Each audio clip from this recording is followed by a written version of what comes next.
Saudara-saudariku yang terkasih, hari ini Minggu 28 Juli 2024. Saya Romo Siga dari Paroki Santo Yusuf, Surabaya. Dalam nama Bapa dan Putra dan Roh Kudus, amin. Kita memasuki hari Minggu biasa ke-17. Sekaligus kita bersama Bunda Gereja merayakan Hari Kakek Nenek dan Lansia sedunia yang keempat. Di hadapan Allah tidak ada yang tidak mungkin. Ketika Allah menghendaki maka terjadilah. Apa yang tidak mungkin bagi manusia menjadi mungkin bagi Allah. Maka manusia tinggal datang, berserah diri dan membiarkan Allah berkarya di dalam hidupnya. Penyerahan diri manusia ini akan membawanya menjadi terbuka dan dapat mengenali karya Allah dalam dirinya. Yesus membagi-bagikan roti kepada orang banyak sebanyak yang mereka kehendaki. Mea culpa, mea culpa, mea maxima culpa. Marilah kita berdoa. Allah yang Maha Kasih, kami mohon apapun yang ada pada kami Engkau berkati, sehingga menjadi tanda kemurahan hati-Mu. Semoga kami pun mempunyai semangat berbagi kepada sesama, terutama mereka yang membutuhkan uluran tangan kami. Dengan pengantaraan Yesus Kristus Putra-Mu Tuhan kami, yang hidup dan berkuasa bersama dengan Dikau dalam persatuan Roh Kudus, Allah sepanjang segala masa. Amin. Tuhan bersamamu dan bersama rohmu. Inilah Injil suci menurut Yohanes. Dimuliakanlah Tuhan. Yohanes bab 6 ayat 1 sampai dengan ayat 15. Sekali peristiwa Yesus berangkat ke seberang danau Galilea, yaitu danau Tiberias. Orang banyak berbondong-bondong mengikuti dia karena mereka melihat mujizat-mujizat penyembuhan yang diadakannya terhadap orang-orang sakit.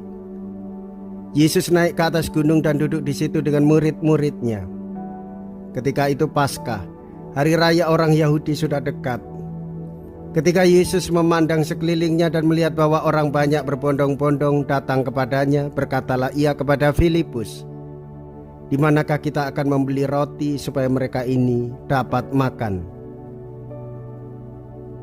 Hal itu dikatakannya untuk mencobai Filipus, sebab ia sendiri tahu apa yang hendak dilakukannya.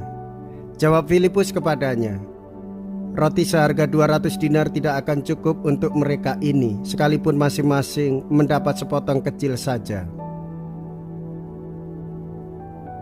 Seorang dari murid-muridnya, yaitu Andreas, saudara Simon Petrus, berkata kepada Yesus, "Di sini ada seorang anak yang mempunyai 5 roti jelai dan 2 ikan. Tetapi apakah artinya untuk orang sebanyak ini?" Kata Yesus, "Suruhlah orang-orang itu duduk. Adapun di tempat itu banyak rumput, maka duduklah orang-orang itu, kira-kira 5.000 laki-laki banyaknya." Lalu Yesus mengambil roti itu, mengucap syukur dan membagi-bagikannya kepada mereka yang duduk di situ. Demikian juga dibuatnya dengan ikan-ikan itu sebanyak yang mereka kehendaki. Dan setelah mereka kenyang, Yesus berkata kepada murid-muridnya, "Kumpulkanlah potongan-potongan yang lebih supaya tidak ada yang terbuang." Maka mereka pun mengumpulkannya dan mengisi 12 bakul penuh dengan potongan-potongan dari 5 roti jelai yang lebih setelah orang makan.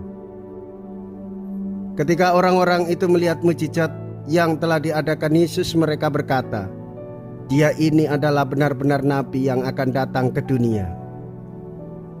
Karena Yesus tahu bahwa mereka akan datang dan hendak membawa dia dengan paksa untuk dijadikan raja, ia menyingkir lagi ke gunung seorang diri. Demikianlah sabda Tuhan. Terpujilah Kristus. Saudara-saudariku yang terkasih, sebagaimana Tuhan Yesus berbelas kasih memberi mereka makan, maka hendaklah kita membantu dan memberi pertolongan kepada siapapun, termasuk kita yang merayakan Hari Kakek Nenek dan Lansia pada hari ini. Seringkali kita mengetahui bagaimana menjadi orang tua merasa sendiri, merasa sepi, tidak ada orang yang mau mendekati dan memberikan penghormatan serta penghargaan. Untuk itulah panggilan tugas hidup kita, yaitu memberikan penghiburan dan kekuatan, serta menghormati orang tua dengan baik, seturut kehendak Tuhan. Sebagaimana Tuhan Yesus sendiri hadir di dalam keluarga, maka kakek nenek, lansia, mereka adalah bagian dari keluarga.